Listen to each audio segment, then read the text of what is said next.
বিসমিল্লাহির রহমানির রহিম। আসসালামু আলাইকুম রহমতুল্লাহ। আমাদের সংসদ অধিবেশন চলতেছে। জুলাই সনদ নিয়ে জামাত ইসলাম এনসিপি অনেক বাড়াবাড়ি করতেছে। আমরা জনগণ মিডিয়াতে দেখতেছি সংসদ অধিবেশন চলতেছে। জুলাই সনদ এটা বিএনপিও মানে, যে যে আইন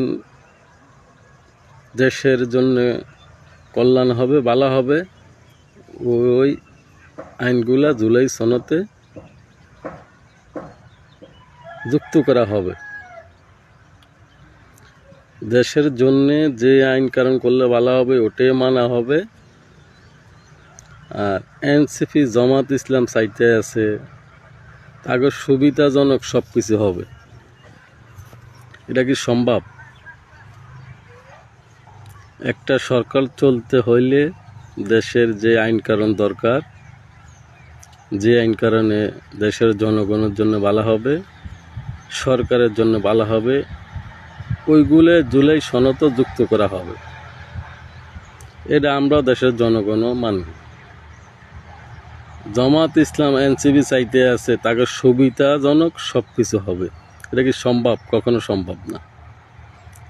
দেশের সরকার যে আইন কানুন করতে চায়, দেশের জনগণের কল্যাণে আইন কানুন করে।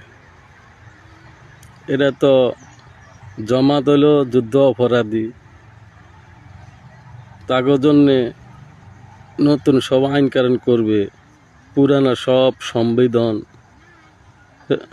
সব কিছু আইন কানুন পাল্টায় নতুন আইন কানুন করবে। এটা কি হয় নাকি? সংবিধানে ঠিক আছে অনেক কিছু কাটাছেঁড়া করা হয়েছে আগে পিছে, যেটা এখন দরকার ওটাই নতুন আইন কানুন করবে সরকার। যেটা সরকারের পক্ষে সম্ভব না ওই আইন কানুন সরকার করবে না। এটা আমরা জনগণ দেশের, এটা আমরা মানি চলতেছি। আর জামাত হইল যুদ্ধ অপরাধী 71 সালে, তারা দেশের কোনো অবদান নাই। একটা অবদান আছে, তাকে দেশের জনগণের বিপক্ষে ছিল। তো জামাত ইসলাম দেশের কি দিতে পারে বলেন, কি দেশবাসী?